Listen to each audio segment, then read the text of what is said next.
we're going to continue the reading of the philosophies and opinions of Marcus Garvey. Any sane man, race, or nation that desires freedom must first of all think in terms of blood. Why, even the Heavenly Father tells us that without the shedding of blood there can be no remission of sins. Then how, in the name of God, with history before us, do we expect to redeem Africa without preparing ourselves, some of us, to die? I pray God that we shall never use our physical prowess to oppress the human race, but we will use our strength, physically, morally, and otherwise, to preserve humanity and civilization. For over 300 years, the white man has been our oppressor, and he naturally is not going to liberate us to the higher freedom, the truer liberty, the truer democracy. We have to liberate ourselves. Every man has a right to his own opinion. Every race has a right to its own action. Therefore, let no man persuade you against your will. Let no other race influence you against your own. The greatest weapon used against the Negro is disorganization. If you have no confidence in self, you are twice defeated in the race of life. With confidence, you have won even before you have started. At no time within the last 500 years can one point to a single instance of the Negro as a race of haters. The Negro has loved even under the severest punishments. In slavery, the Negro loved his master. He safeguarded his home even when he further planned to enslave him. We are not a race of haters, but lovers of humanity's cause. Mob violence and injustice have never helped a race or a nation. And because of this knowledge as gathered from the events of ages, we as people in this new age desire to love all mankind, not in the social sense, but in keeping with the divine injunction, man, love thy brother. Preparedness is the watchword for this age. For us as a race to remain as we have been in the past, divided among ourselves, parochializing, insularizing, and nationalizing our activities as subjects and citizens of the many alien races and governments under which we live, is but to hold ourselves in readiness for that great catastrophe that is bound to come, that of racial extermination at the hands of the stronger race, the race that will be fit to survive. Humanity takes revenge crimes from one age to the next, according to the growth and development of the race so afflicted. But the perpetuation of crime through revenge and retaliation will not save the human race. Europe is bankrupt today, and every nation within her bounds is endeavoring to find new openings, new fields for exploitation, that exploitation that will bring them the resources, the revenue, and the power necessary for their rehabilitation and well-being. We are living in a strenuous, active age when men see, not through the spectacle of sympathy, but demand that each and every one measure up in proportion to the world's demand for service. The attitude of the white race is to subjugate, to exploit, and if necessary, exterminate the weaker peoples with whom they come in contact. They subjugate first. If the weaker people will not stand for it, then exploit, and if they will not stand for subjugation nor exploitation, the other resource is extermination. If the Negro is not careful, he will drink in all the poison of modern civilization and die from the effects of it. There can be no peace among men and nations so long as the strong continue to oppress the weak, so long as injustice is done to other peoples. Just so long will we have cause for war and make a lasting peace an impossibility. Hungry men have no respect for law, authority, or human life. I'm not opposed to the white race, as charged by my enemies. I have no time to hate anyone. All my time is devoted to the upbuilding and development of the Negro race.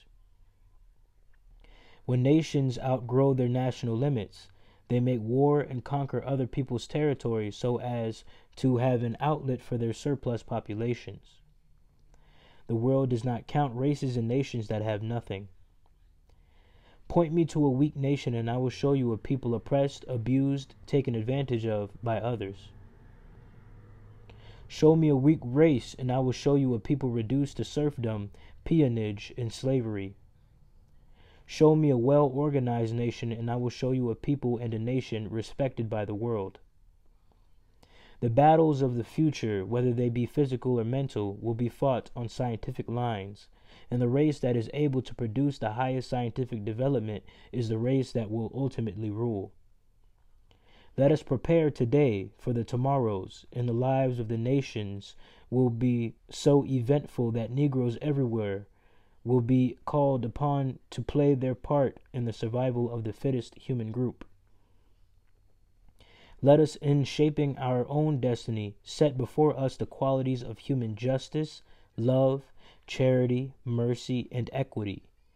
Upon such foundations let us build a race, and I feel that the God who is divine, the almighty creator of the world, shall forever bless this race of ours, and who to tell that we shall not teach men the way of life, liberty, and true human happiness. Day by day we hear the cry for Africa for the Africans. This cry has become a positive, determined one. It is a cry that is raised simultaneously the world over because the universal oppression that affects the Negro. All of us may not live to see the higher accomplishment of an African empire, so strong and powerful as to compel the respect of mankind, but we in our lifetime can so work and act as to make the dream a possibility within another generation. Chapter 2. I'm gonna pause, because like I be saying, he be spitting, right? So essentially in that little piece, that little section, what he's saying is, through human evolution, we can absolutely predict that even if not in this particular era, there will always be a time where there is going to be a shift, an evolution, and a growth of all the different nations around the world. And when that happens, because of what we see in the past, they're going to do the same thing, which is look around them to find where they can expand themselves to, where they can colonize so that they can pull the resources or land and territory that they need to sustain their surplus population. So if we understand that that is a pattern that will continue on, and we also see that the world doesn't respect the nations that they deem to have nothing, what we have to do is organize ourselves and build up a state that can protect us, as well as build up the sense of self and the education standard of that race, so that we can create something that is honorable both for us and for the rest of the world, that will minimize how much we are exploited for what we have. But also he speaks about how, because of the way that the Western man has influenced the way that the rest of the world goes about interacting with each other, there is a general disregard for those who they consider to not be able to sustain themselves. And we as Africans, above all else, know that too well. So because we understand that in the history of our personal plight, we should be able to build up our standards in light of that, meaning we build up our standards of the character that we want to display by both being the ones that lead with sympathy, but also being strong enough to protect ourselves from those who choose to impose themselves onto us. He also brings up how things like mob violence, right? Things like trying to get back because of the past crimes that we've had inflicted on us is useless. Anytime that we see that, we just see those who were victims become victimizers, and it doesn't really end the cycle of oppression. So what we have to do is prioritize our preparedness while intentionally naming exactly what character, exactly what standards we want to have for ourselves, reflecting on the sciences that we need to build upon as an institution, right? And integrate properly as a society, so that we can protect ourselves from all the different scientific and technological advancements that are happening around us. I just seen 11:11 on my time. And he also talks about how Europe is bankrupt and they're always going to be looking around, especially Europe. They don't really have the resources that they need to sustain the life and the standard of living that they are used to. So they're always going to constantly be looking for someone else to take from someone else to exploit. Now, when he speaks about that, what it brings up to me, right, is about how if Africa began to take full accountability to every single country on that continent, because there are some countries that are absolutely rich, even though their people might not be rich, but the actual country is rich, whereas there are other countries that are poor, and a lot of those rich countries are rich because of the agreements that they have with countries outside of the continent of Africa.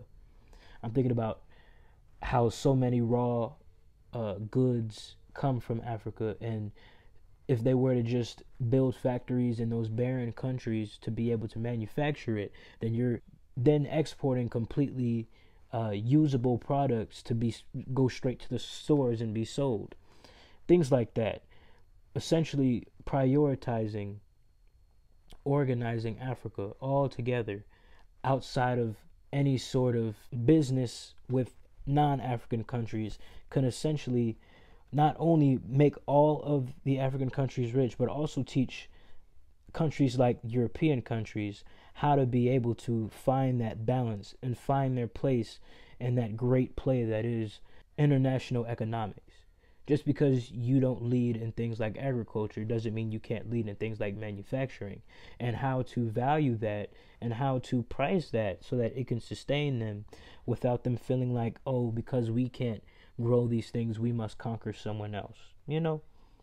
So in us finding that proper balance inside of Africa, we can kind of build up that formula to help other countries that have that imbalance, instead of them being subjected to that same westernized idea of you can't sustain yourself completely, so therefore you're useless and must be conquered so that we can use what you have. Enough of that. People deserve autonomy, and people deserve to see the value in the parts that they play in international economics without being devalued. But let's go back to reading. We're going to continue at chapter 2. Propaganda. We are living in a civilization that is highly developed.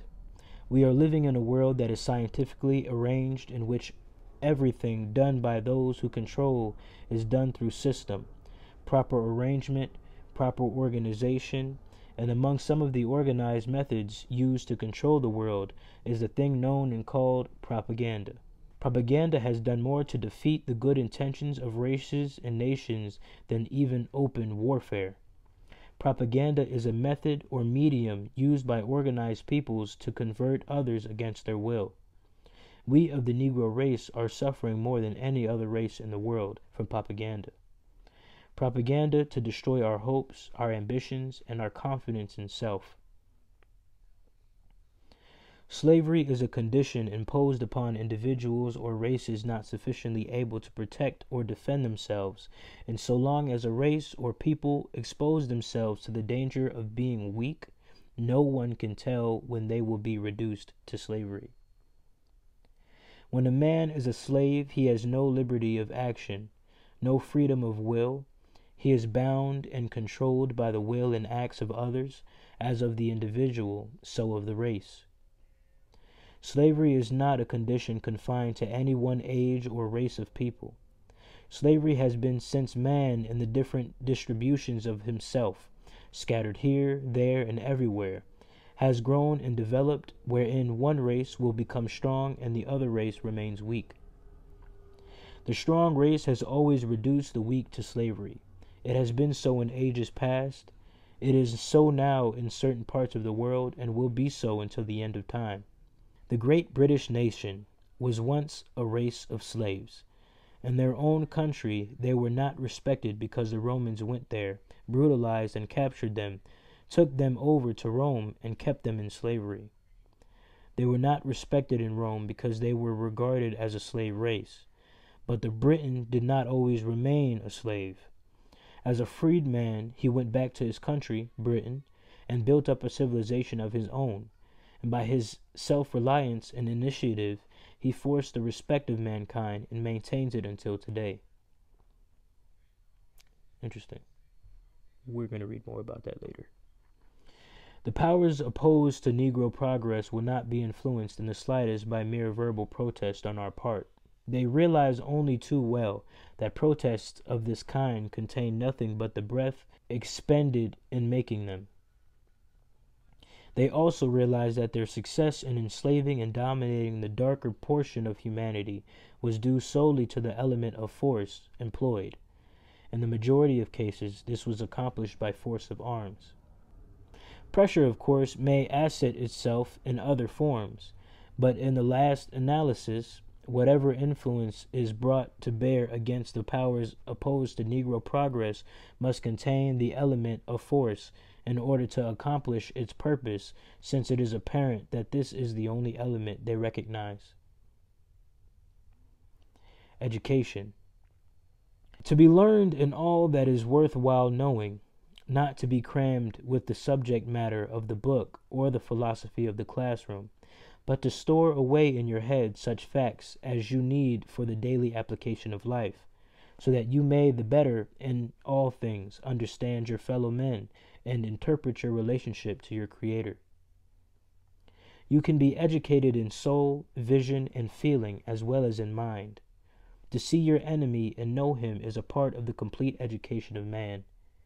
To spiritually regulate oneself in another form of the higher education that fits man for a nobler place in life, and still to approach your brother by the feeling of your own humanity, is an education that softens the ills of the world and makes us kind indeed. I'm going to pause right there because that reminds me, a few weeks ago I had this thought, because we're in a time where we're starting to talk more and more about robots. And I was thinking about how so many black people especially bring up how no matter what, when they do things with robots, they tend to say thank you. Or when they're talking to ChatGPT, they always say thanks, have a good day. Even though ChatGPT is I don't really care about that. And it made me question whether or not we are nice to others because we believe that they have feelings, or if we're nice to others because we know that we have feelings. It hurts me to hurt others or to be rude to others, I really don't like to do that. It's not a reflection of how I understand myself. So even when I'm asking for something from a robot that's not even supposed to, or let's say for people who don't really relate to that because they might not use AI as much, when people don't expect you to be nice to folks who are just doing their job, I still say thank you. I still say I appreciate you, because it's just not right to me to see somebody who's helping me and not say thank you. So that sets something off in my mind. But I'm going to keep reading. Many a man was educated outside the schoolroom. It is something you let out, not completely take in. You are part of it, for it is natural. It is dormant simply because you will not develop it, but God creates every man with it knowingly or unknowingly to him who possesses it. That's the difference.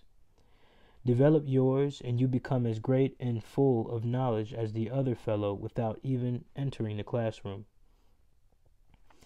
Miscegenation. Some of the men of the Negro race aggravate the race question because they force the white man to conclude that to educate a black man, to give him opportunities, is but to fit him to be a competitor for the hand of his woman, hence the eternal race question. But not all black men are willing to commit race suicide and to abhor their race for the companionship of another. There are hundreds of millions of us black men who are proud of our skin, and to us the African empire will not be a utopia. Neither will it be dangerous nor fail to serve our best interest, because we realize that, like the leopard, we cannot change our skins. The men of the highest morals, highest character, and noblest pride are to be found amongst the masses of the Negro race, who love their women with as much devotion as white men love theirs. I beg to differ. We love them more than white men love theirs. We better. We should. We better. The white man don't appreciate his woman as much as he should. There's so much disrespect to the white woman. That's why the black woman has taught the white woman throughout history how important it is for them to be a liberated group of people. But I digress. Let's get back to reading. Prejudice. Prejudice of the white race against the black race is not so much because of color as of condition. We have built no nation, no government, because we are dependent for our economic and political existence. You can never curb the prejudice of the one race or nation against the other by law. It must be regulated by one's own feeling, one's will, and if one's feeling and will rebel against you, no law in the world can curb it. Prejudice can be equated by different reasons. Sometimes the reason is economic and sometimes political. You can only obstruct it by progress and force. Radicalism. Radical is a label that is always applied to people who are endeavoring to get freedom. Jesus Christ was the greatest radical the world ever saw. He came and saw a world of sin, and his program was to inspire it with spiritual feeling. He was therefore a radical. George Washington was dubbed a radical when he took up his sword to fight his way to liberty in America 140 years ago. All men who call themselves reformers are perforce radicals. They cannot be anything else because they are revolting against the conditions that exist. Conditions as they exist reveal a conservative state, and if you desire to change these conditions, you must be a radical. I am, therefore, satisfied to be the same kind of radical, if through radicalism I can free Africa. Government. Government is not infallible. Government is only an executive control, a centralized authority for the purpose of expressing the will of the people. Before you have a government, you must have the people. Without the people, there can be no government. The government must be, therefore, an expression of the will of the people. Evolution and the result. Evolution brings us changes that sometimes make us fail to recognize ourselves even after a lapse of centuries. When the great white race of today had no civilization of its own, when white men lived in caves were counted as savages, this race of ours boasted a wonderful civilization on the banks of the Nile. It may sound good for some Negroes to say that they were born here or there, and they do not intend to go anywhere else but where they saw the light of day. But let me say to you men, the world is small, and humanity and the many various race groups is growing larger every day. A race that has 10 millions 50 years ago is today 60 millions. A race that was 30 millions 50 years ago is today 90 millions. How many will they be tomorrow, and the world is not growing larger?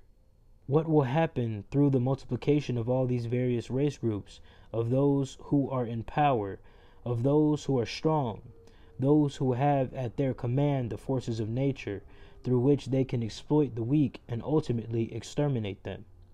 What will happen to you, the weak and unprepared, when the strong become more numerous, even though the world remains at its present size?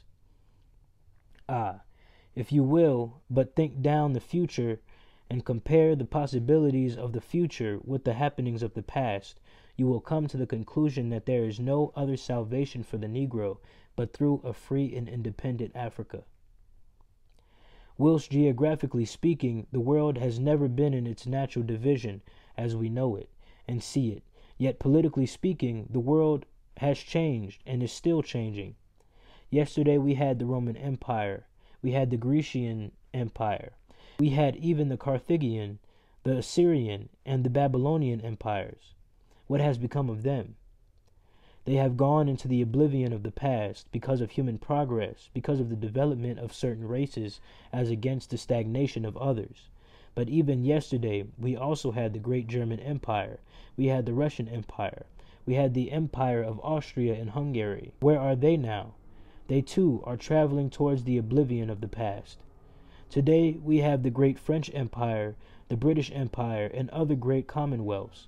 Will they stand?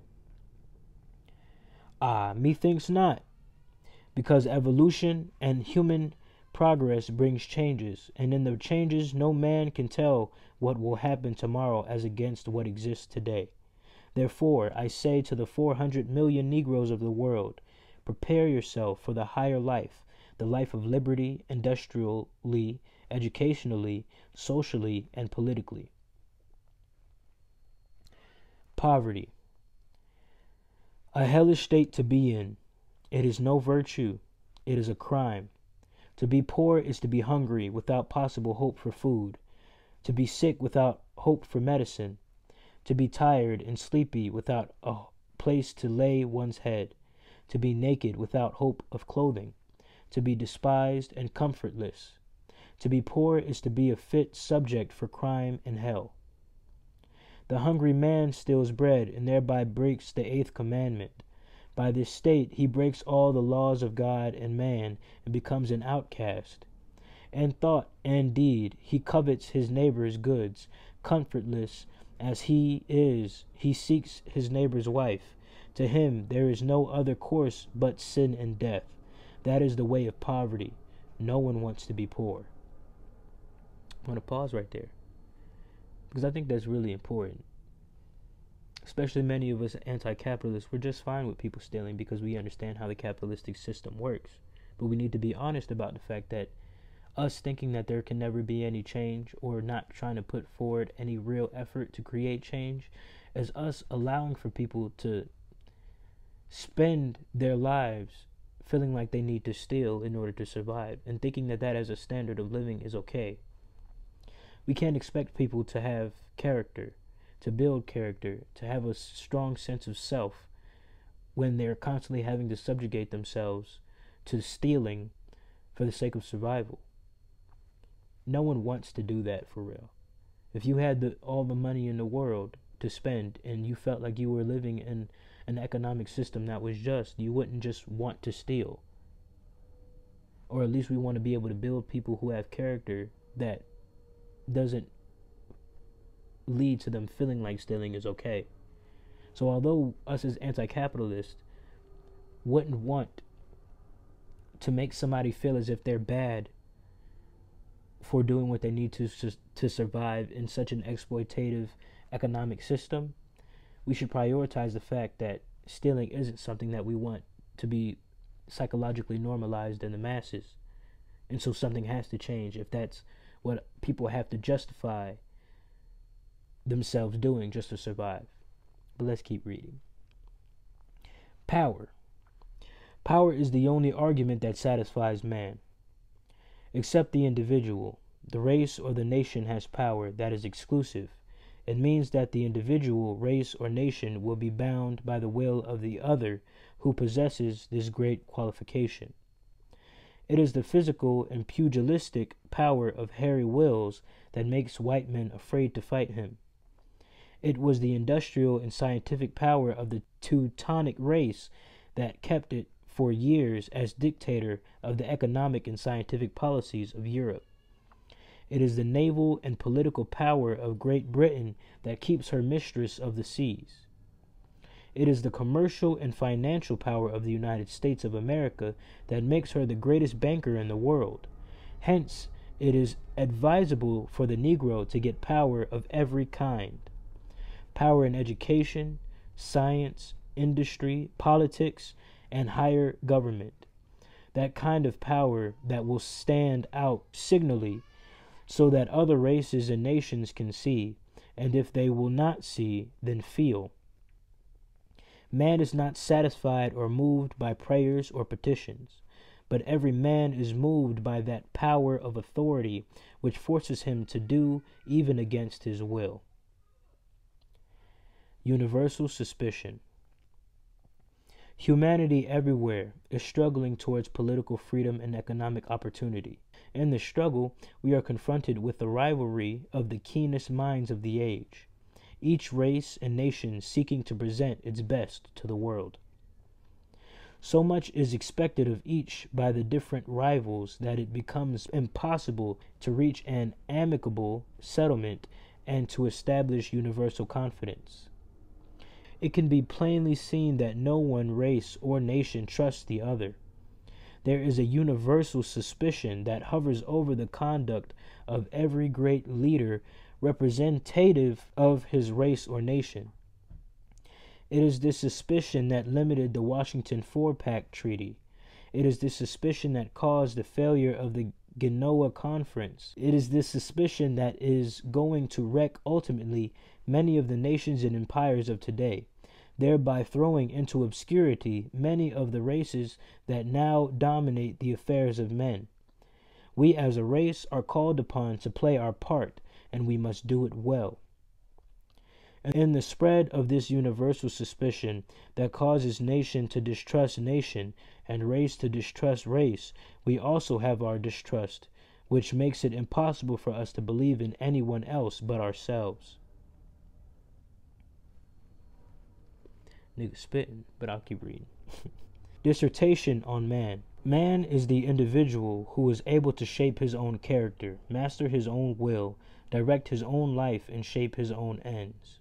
When God breathed into the nostrils of man the breath of life, he made him a living soul and bestowed upon him the authority of Lord of creation. He never intended that that individual should descend to the level of peon, a serf, or a slave, and that he should be always man in the fullest possession of his senses and with the truest knowledge of himself. But how changed has man become since creation? We find him today divided into different classes: the helpless imbecile, the dependent slave, the servant, and the master. These different classes God never created. He created man, but this individual has so retrograded as to make it impossible to find him a real man.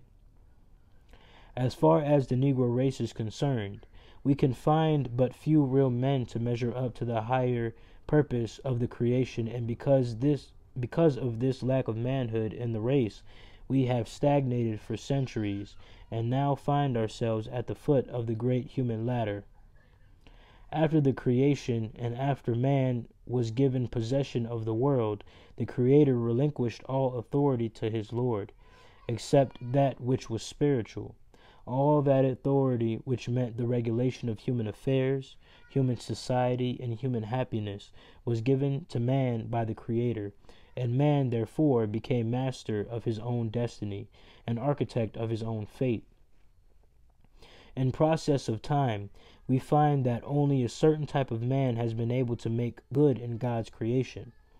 We find them building nations, governments, and empires, as also great monuments of commerce, industry, and education. These men, realizing the power given them, exerted every bit of it to their own good and to their posterities, while, on the other hand, 400 million Negroes who claimed the common fatherhood of God and the brotherhood of man have fallen back so completely as to make us today the serfs and slaves of those who fully know themselves and have taken control of the world, which was given to all in common by the Creator. I desire to impress upon the 400 million members of my race that our failings in the past, present, and of the future will be through our failures to know ourselves and to realize the true functions of man in this mundane sphere. Race assimilation. Some Negro leaders have advanced the belief that in another few years the white people will make up their minds to assimilate their black populations, thereby sinking all racial prejudice in the welcoming of the black race into the social companionship of the white. Such leaders further believe that by the amalgamation of black and white, a new type will spring up, and that type will become the American and West Indian of the future. This belief is preposterous. I believe that white men should be white, yellow men should be yellow, and black men should be black, in the great panorama of races, until each and every race by its own initiative lifts itself up to the common standard of humanity, as to compel the respect and appreciation of all, and so make it possible for each one to stretch out the hand of welcome without being able to be prejudiced against the other because of any inferior and unfortunate condition. The white man of America will not, to any organized extent, assimilate the Negro, because in so doing, he feels that he will be committing racial suicide. This he is not prepared to do. It is true, he illegitimately carries on a system of assimilation, but such assimilation as practice is one that he is not prepared to support, because he becomes prejudiced against his own offspring, if that offspring is the product of black and white. Hence, to the white man, the question of racial differences is eternal. So long as Negroes occupy an inferior position among the races and nations of the world, just so long will others be prejudiced against them, because it will be profitable for them to keep up their system of superiority. But when the Negro, by his own initiative, lifts himself from his low state to the highest human standard, he will be in a position to stop begging and praying and demand a place that no individual, race, or nation will be able to deny him. Christianity, a form of religion practiced by the millions, but as misunderstood and unreal to the majority as gravitation is to the untutored savage. We profess to live in the atmosphere of Christianity, yet our acts are as barbarous as if we never knew Christ. He taught us to love, yet we hate, to forgive, yet we revenge, to be merciful, yet we condemn and punish, and still we are Christians. If hell is what we are taught it is, then there will be more Christians there than days in all creation. To be a true Christian, one must be like Christ and practice Christianity, not as the bishop does, but as he says. For if our lives were to be patterned after the other fellows, all of us, bishop, priest, and laymen, would ultimately meet around the furnace of hell, and none of us, because of our sins, would see salvation. I'm going to pause there, because I don't want to do too much. Like I say every single time, because this man be spitting super hot fire, I give thanks to Marcus Garvey and his bravery to do what he does, to research as he did, to dream as he did, and to believe it enough to share it with us. It truly is a gift, and it continues to justify itself because of how honest and realistic and reflective of reality it truly is. So we give thanks to Marcus Garvey. We give thanks. I appreciate you for listening. I'll see you next time. Have a great day.